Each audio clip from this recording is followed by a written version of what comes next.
1237 as I continue my series of reviews for the Chucky slash Child's Play franchise. Now we come to the sixth film, I believe. Yes, the sixth film from 2013. And this was probably the first one that I actually looked forward to seeing as it was coming out.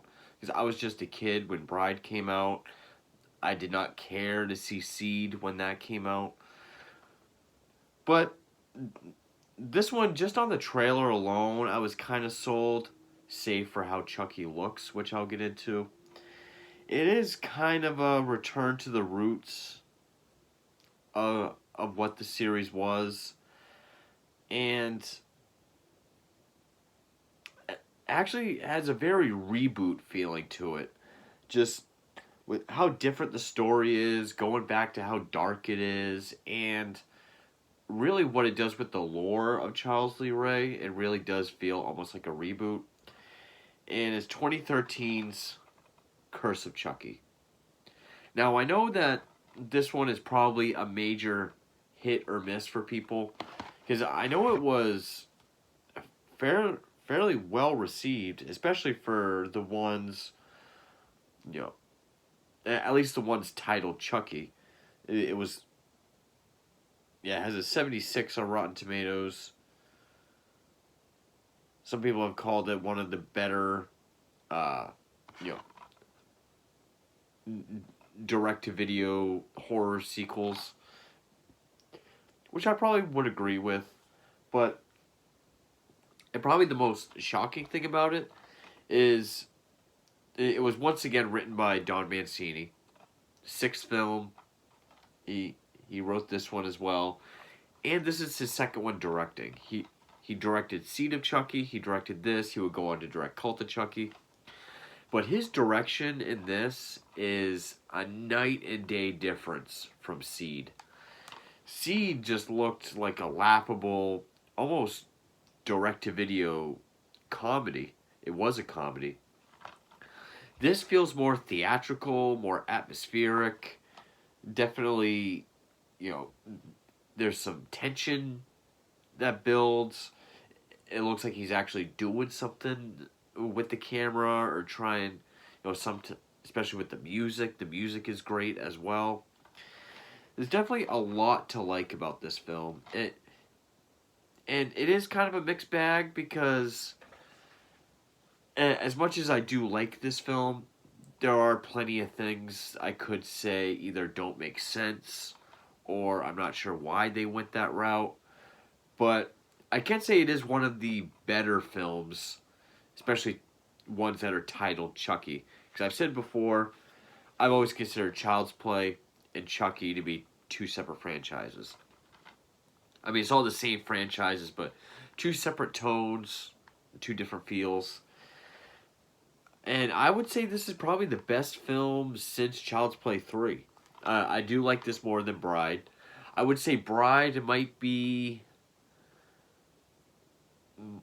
actually be better written, even as a comedy, because there are some things in this, either they must have already had Cult planned, because there's some things that obviously are not explained in this, kind of like in a Saw film, like in Saw 3, when you see him pouring wax over the tape, but you don't figure out what that is till like Saw 4, but at least with the Saw films, these things are going to be answered in a sequel.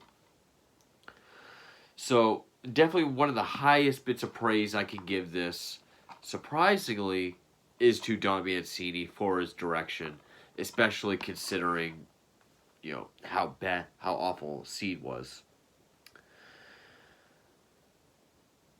And again, produced by David Kirshner.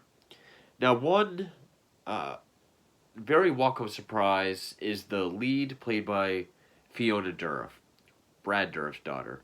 It was great to see them on screen together.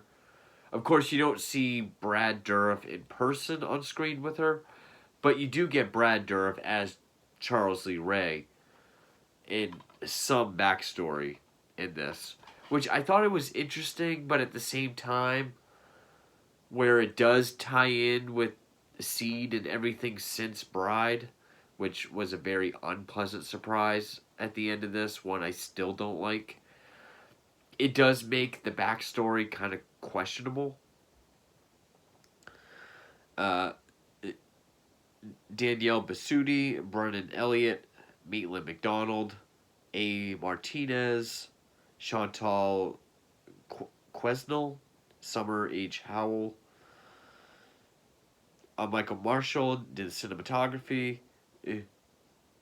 Joseph Loduca did the music, and I want to see what else he did, because the music, the the piece over the opening credits was very reminiscent of like a Child's Play film.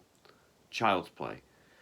You know, it had like that kind of child music box kind of sound with this very dramatic horror movie music put over it.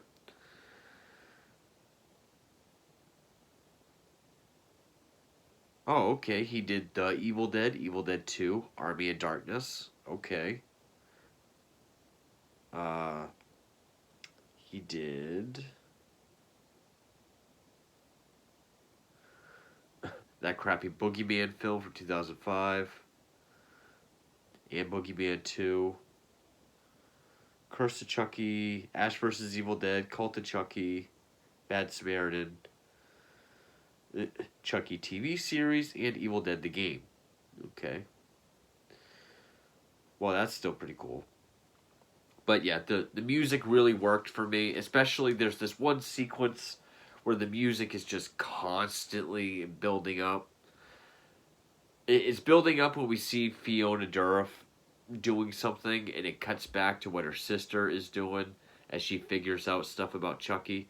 It's the scene that was in the trailer when it looks like she's putting her finger in his mouth. Dead silence with her, but every time we cut back to Fiona Dourif, the music's constantly growing and building.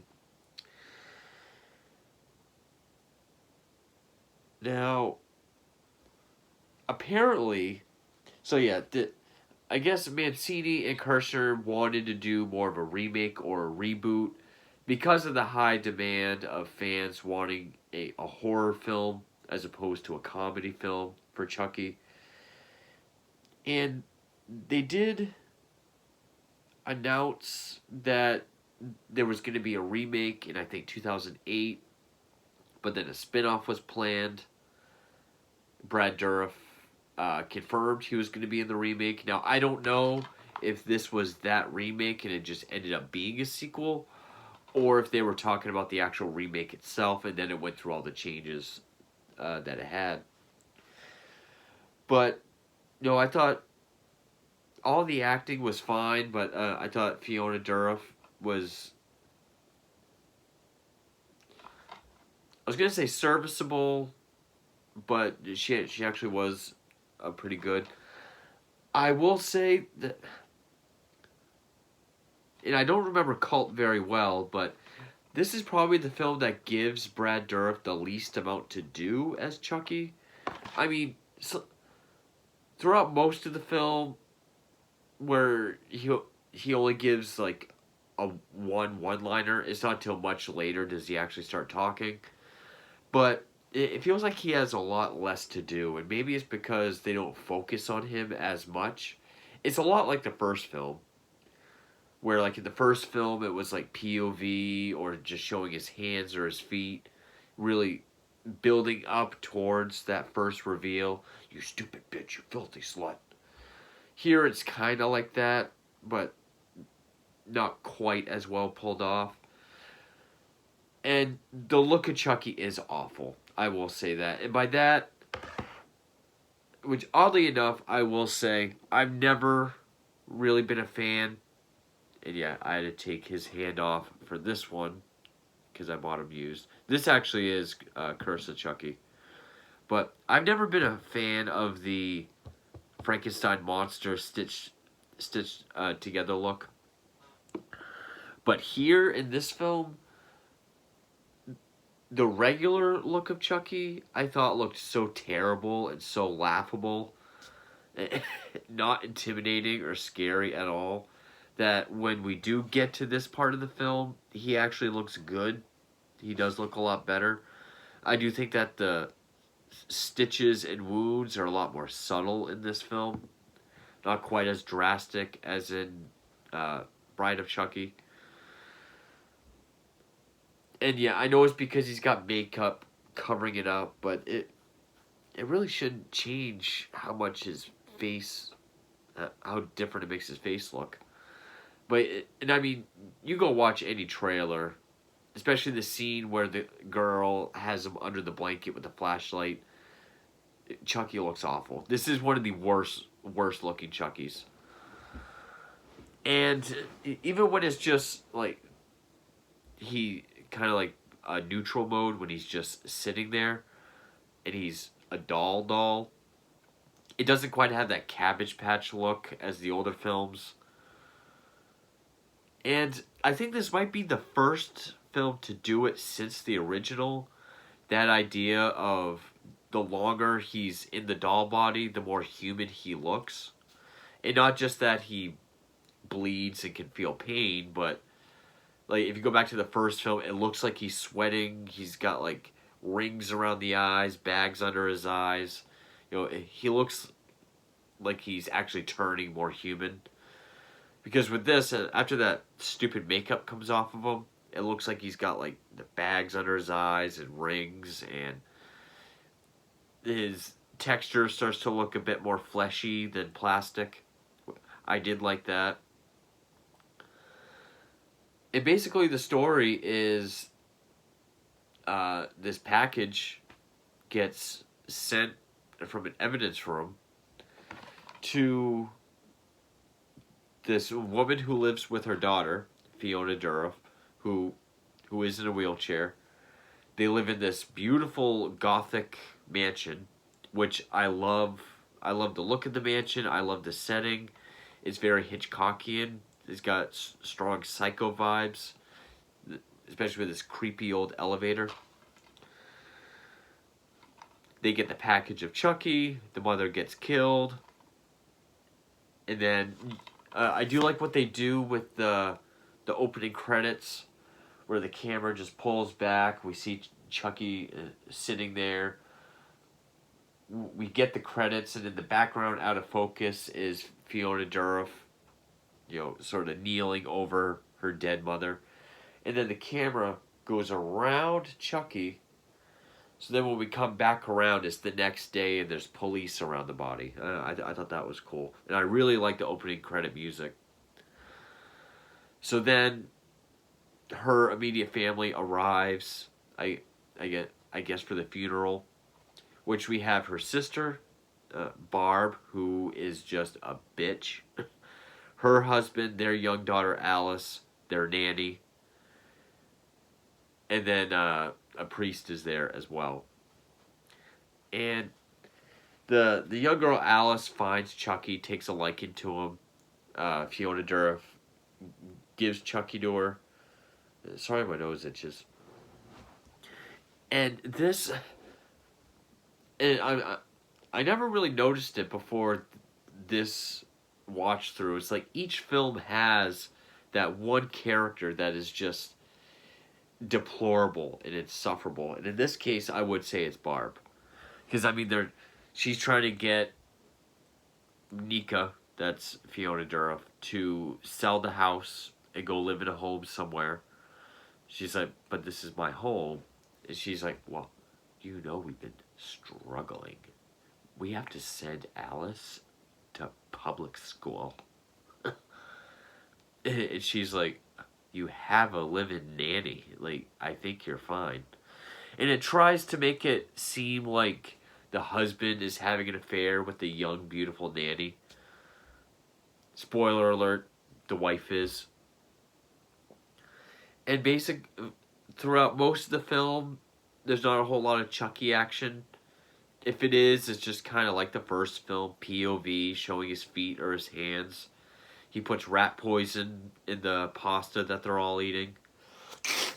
The priest falls victim to it, leaves, gets in a car accident. It does have some decent kills. I will say Cult of Chucky was kind of repetitive with some older kills. That, as was this one to an extent, but then Chucky just goes around, starts killing them off within the house. Like the nanny, she's doing like a,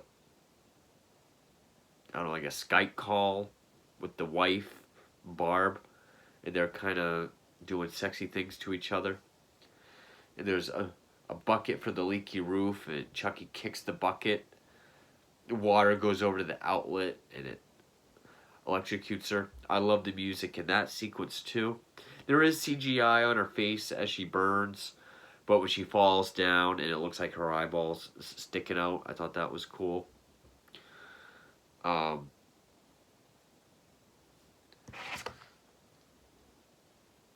And yeah, Nika gets a call that this package came from an evidence room, so she decides to look up Chucky doll evidence. And we see a bunch of stuff from earlier films, like articles of Andy Barclay, the article of Charles Lee Ray slain. So she realizes what's going on. And the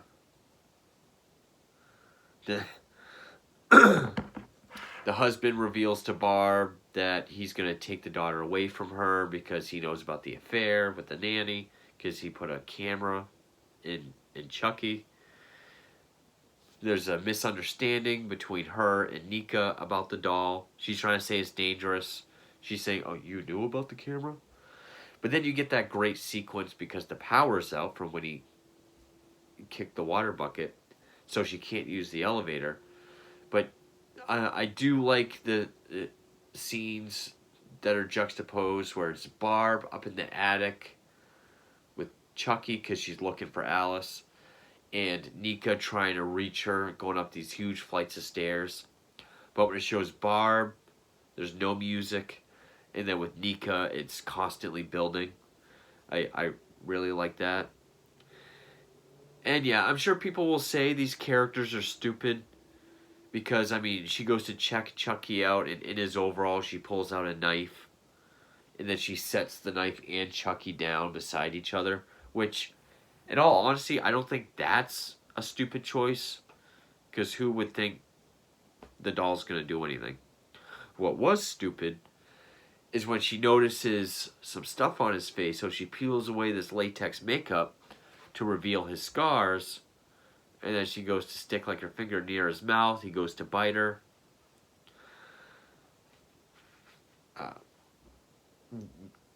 Okay, that was a stupid choice. The first time we actually get to see Chucky with Brad Dourif's voice as he's alive is when the power goes out, thunderstorm. Alice goes under the blanket with a flashlight with Chucky, and she says, Chucky, I'm scared. And he just kind of does this subtle evil laugh, and he's like, you fucking should be. Cool. Okay. That's a nice tone setter that we're getting serious, scary Chucky again. Even though he does have some one-liners that they're more sinister than playful and funny, like in the more recent films up to this point. When he does kill Barb, he's like, you have your mother's eyes. They were always too fucking close together. Stabs her in the eye. And then you get like the scene that's in the trailer where he has Nika in her wheelchair, pushes her, and she falls through the railing on the second floor. And here we get some exposition that I'm not quite sure why they went this route. And this is why it feels like a reboot. But then with the ending, it shows that it's continuing Bride and Seed, so it still doesn't make sense.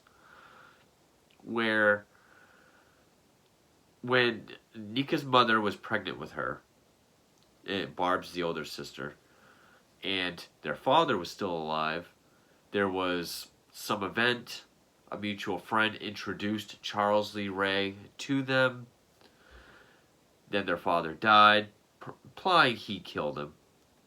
And then we just see their mother pregnant with Nika, tied to a bed in some basement, and he's like an obsessive family man. You know, he always brings her sunflowers, which we see she's painted all over the house. Has paintings of them all over the house. And, you know, just talking about, like, do you want to destroy this family? The cops show up. It's like, why would you do that to this family? How could you do that to us? Which, if this is also continuing Bride of Chucky, when Tiffany said she found his ring and thought it was a proposal, and he says, no, I stole that from a victim. I was going to pawn that. And then laughed at her for thinking he was going to propose. Like, he went from that to this obsessed, this obsessively delusional family man. That didn't really make sense to me. It, as interesting as it was to see Brad Dourif as Charles Lee Ray, I would say that plot line didn't really make any sense, and I could have done without that. And so now he's targeting Nika because, you know, the mother was somehow able to get help. And the cops came. And then when he runs out the door, that's the chase from the first film that leads him to the toy store where he gets killed, puts his soul in the doll. And it's funny because it shows Brad Dourif acting as Charles Lee Ray in 2013, but then it uses archive footage to show that, you know, that led into that scene. So we get 2013 Brad Dourif and we get 1988 Brad Dourif. And Chucky says, you know, this has been a 25-year revenge. And, also implies that he stabbed her in the stomach. And that had the effect on Nika to make her paralyzed. She's like, so you did this to me? He's like, no. Like, your mother did this to you. But he does talk about Andy Barclay. You know, it's like, Andy Barclay was a whiny little bitch like you, but I did more than kill him. I killed his childhood. And we get the idea she did take psychology classes, so she tries to toy with him. So she's like, 25 years, huh? Must be the slowest murder ever. And so you didn't actually really kill Andy. So that's like completion anxiety. Starts toying with him. I do like the idea that when he swings his axe, he gets her right in the knee, but since she's paralyzed, she can't feel it. The axe gets stuck. She's able to barricade herself in the elevator. There is the scene where the husband, her brother-in-law, wakes up, because after the fight with Barb, he just puts headphones in and is asleep throughout most of the movie. He thinks Nika's responsible for all these deaths and hiding Alice or doing whatever with Alice. But then he watches the nanny cam footage, sees that Chucky's real, Chucky kills him. But eventually, she ends up in the elevator, cops show up, because I guess they know that their evidence that got sent to her, you know, is there. But when this cop walks in, sees all the bodies, sees Nika covered in blood, holding a knife, which I would say this is kind of dumb because there's bodies all over the house. She's crippled. I mean, how is she going to be able to... And her wheelchair's busted from when he pushed her through the rail. Like, they really believe that this... I mean, I don't know how big Fiona Dourif is, but she looks, you know, not weak, but that she's able to pull herself across this whole mansion, slaughter her whole family, and, you know, no one takes that into consideration. But of course, she says the doll did it. It does have a downer ending where she is deemed insane and put away. Another thing that they added, other than the additional lore to Charles Lee Ray, that I didn't quite make sense, but I guess it will be explained in Cult. I guess it is explained in Cult, is that there's a part where after she gets the axe out of her knee, she swings at Chucky and it knocks his head off. But there's no blood or anything. It's literally like, you know, it literally just looks like this, but, skin colored. Like, it just looks like doll parts. And then in the elevator, when he goes after her, before the cops show up, she stabs him. No blood, just fluff. So he really is just like a living doll. And it kind of reminded me of a Halloween Resurrection in a good way. I'm not a fan of Halloween Resurrection. But, like, because in Resurrection, that's the first film since the original where he's not going after family members. He is the Shape. And here, he's not about transferring his soul or anything up until, like, the final scene of the movie, which does make it feel out of place. But it just feels more like he's killing this family and fucking with this girl in the wheelchair for reasons we don't find out until later on. Like, he's not about trying to transfer himself. He literally is just a killer doll. But yeah, she's deemed insane. And when I first saw this, at first I was like, I was excited. I didn't really like the look of Chucky. I didn't really like the added information about Charles Lee Ray and the backstory they gave. But I was like, okay, we're back to essentially a Child's Play film. But then when Barb took the makeup off and I saw the stitches, I was like, they brought that back. How much more are they going to bring back? And then right at the end of the film, when Nika is deemed insane and sent away, the arresting officer grabs an evidence bag, gets in his car, calls someone, and then from the back seat, who slits his throat, is Tiffany. And I was like, of course they brought her back. She kills him, saying they never learn, I guess, a reference to the opening of Bride of Chucky. And then we get a POV from inside the bag, which she's like, so, who's next? And then, I'm guessing because of the idea of this film, which I'll get to, is that all Chucky dolls that are not the original don't have his blood or vital organs or anything. That's why he can be stabbed or dismembered or whatever, and it doesn't really affect him. I don't know. They don't really explain it in this one. But, even from what I remember in Cult, that doesn't really make sense either. So still, like all the other ones, there's these kind of half-baked ideas that you kind of just gotta forgive and forget. But then it ends with Tiffany sending Chucky somewhere. Gets sent to Alice's grandmother's house, I guess on her father's side. Chucky's there, and he proposes hide the soul. Finally. Which again makes it feel out of place because he's just been a killer doll the whole movie. And so he starts doing the incantation, and I like how it gets quieter, the camera pans away. I was like, okay, this is kind of well done. But then you get your typical Blumhouse ending where Grandma, seemingly in CGI, comes up from the bottom of the screen with the bag overhead, screams, end of movie. And I will say that Seed was made for $12 million. This was made for less than $3 million. And it looks so much better. It looks more like a theatrical film. I feel there's more production value in it. It looks better. But no, this was made for like $9 million cheaper, and it was direct-to-video. And then there's a post-credit scene where Alex Vincent, as Andy Barclay, gets a package. It's Chucky, but he shoots him. And yet there's plenty that I like. I like the tone. I love the setting and the atmosphere.